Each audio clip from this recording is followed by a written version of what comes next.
Every day should be No King's Day in America. But today, millions of people have taken to the streets of major cities and towns to protest the authoritarian regime that is the Trump administration.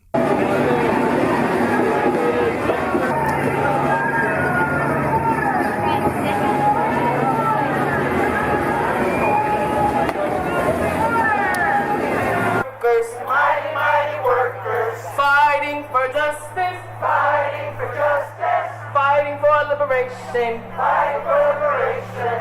We are the workers, we are the workers, the mighty, mighty workers, the mighty, mighty workers, fighting for justice, and fighting for liberation, fighting for liberation.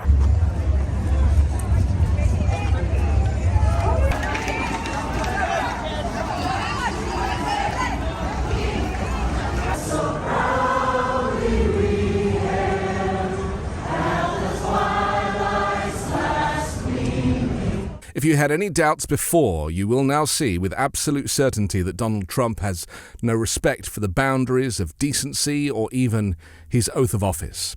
And it saddens me that this government is constantly pushing the envelope on what is legal rather than operating within the confines of the law and of kindness. With a narcissist in charge, empathy is out. And what's odd is that all of his henchmen, surrogates and cabinet officials have also fallen foul of this cruelty, as if they have a sadistic fetish for evil. Kristi Noem stood in front of those men in El Salvador with their heads shaved, exhibiting a macabre pleasure over their detainment. The fact that some of them had never broken the law was irrelevant to her. And when you dig down into the weeds of this Trump authoritarian movement, you find a collection of cultists who share a common goal: ethnic cleansing. This white supremacist movement is so much a part of American culture that many wouldn't even realize that they meet the criteria for fascism, whether they subscribe to the Great Replacement theory or not. Maybe they just have a penchant for systemic racism. But they are not short in numbers. This fear of the other is so much a part of the Republican rhetoric and has been for decades. And this imbecilic 30% of voters was enough, apparently, to swing the election for Trump. And so this hostile takeover of the United States is underway. Beyond the courts, which can barely keep up, only people power is left to take on the dictatorship. States' laws on criminal damage are so hefty that we don't see the kind of weekly protests that Europe enjoys. Burning dumpsters and cars, breaking windows is a normal part of European demonstration. Indeed, there's a budget to clear it up. In America, it is frowned upon more than the reason for the protest in the first place. Couple that with Americans' overworked schedules with few days off and no paid sick leave, and it's harder to commit to regular protest in the US, where people are so reliant on keeping their jobs without a social safety net. Today's No Kings protest has been a giant success in cities across the country, far more of a success than Trump's pathetic military parade in D.C., which has only exacerbated the divide between those who are increasingly militarized and those who seek peace, not war.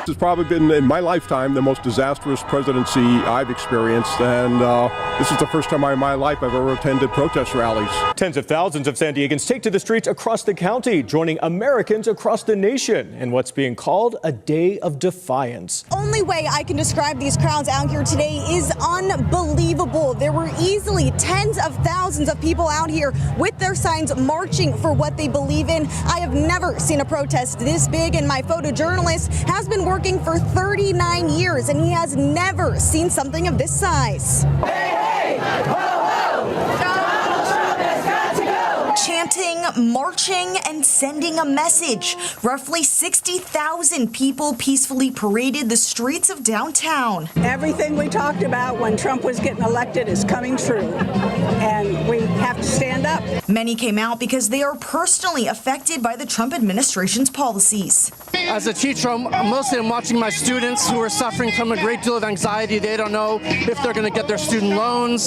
They don't know if their classes are going to be able to happen. We don't need a king. We need government and rules. That's what we need.